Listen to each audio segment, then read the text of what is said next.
আসসালামু আলাইকুম গাইস, সোনামণি ব্লগ পেজে তোমাদের সবাইকে স্বাগত। আজকে আমি আমার নানুর বাড়ি থেকে চলে আসবো, তার জন্য মামি আমাকে 50 টাকা দিল কিছু খাওয়ার জন্য। তারপর মামি আমাকে ডাকলো যে খাবার খাওয়ার জন্য, সকালের খাবার খাওয়ার জন্য। আমি এখানে অল্প করে ভাত নিয়ে নিলাম, কারণ আমি সকালে নাস্তা করছি, আমার পেটে ততটাও জায়গা ছিল না। এখান থেকে আমি কিছু পরিমাণে ভাত নিয়ে তারপর একটু সবজি নিয়ে নিলাম, কারণ সবজিটাও খুবই মজা হয়েছিল। সবজিটা খুব মজা হয়েছিল, কারণ কালকে রাত্রে আমি খাইছিলাম, সবজিটা খুবই মজা হয়েছিল। তারপর আমি সবজি নিয়ে খাবার খাওয়া শুরু করে দিলাম। তারপর গরুর মাংস 2 পিস নিয়ে নিলাম। এখান থেকে 2 পিস গরুর মাংস নিয়ে নিলাম। গরুর মাংসটা মজাই, কিন্তু আমার কাছে সবজিটা একটু টেস্টটা আলাদা, মজা লাগবে। তারপর আমি এখান থেকে খাবার খাওয়া শুরু করে দিলাম। জানোই তো মামুর বাড়ি রসের হাঁড়ি, কিন্তু আমার নানা নানি নাই, মামা আসছে।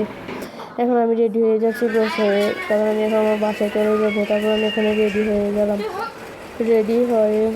তারপর রেডি হয়ে দেখো আমার মামতো ভাইয়ের মেয়ে কীভাবে রসমালাই খাচ্ছে, চেটে কুটে, একেবারে চেটে কুটে, আবার এখানে লেখালেখি করছে। তার জন্য আমি একটু ভিডিও করে নিলাম। একেবারে সে চাটাচাটি করে শুরু দিকে দিয়েছে রসমালাই দিয়ে। তারপর এখানে আমি বের হয়ে গেলাম, বাড়ির উদ্দেশ্যে রওনা দিয়ে দিলাম।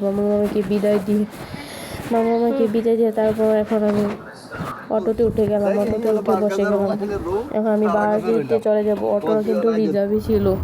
তারপর চারপাশে পরিবেশটা তোমাদের সাথে দেখিয়েছিলাম, কারণ সকালের মনোরম পরিবেশ খুবই সুন্দর, সবুজ এবং বন্যে ঘেরা, খুবই ভালো লাগতেছে। তারপর আমি অটোতের মধ্যে একটু রং করলাম, দেখো অটোর মধ্যে বসে একটু রং করতে শুরু করে দিলাম। তারপর মোটামুটি আমি আমার বাড়ির কাছে পৌঁছে গেছি। আর একটু পরে আমি আমার বাসায় দাঁড়িয়ে। আর আমার পেজটা ভালো লাগে অবশ্যই সাবস্ক্রাইব করো।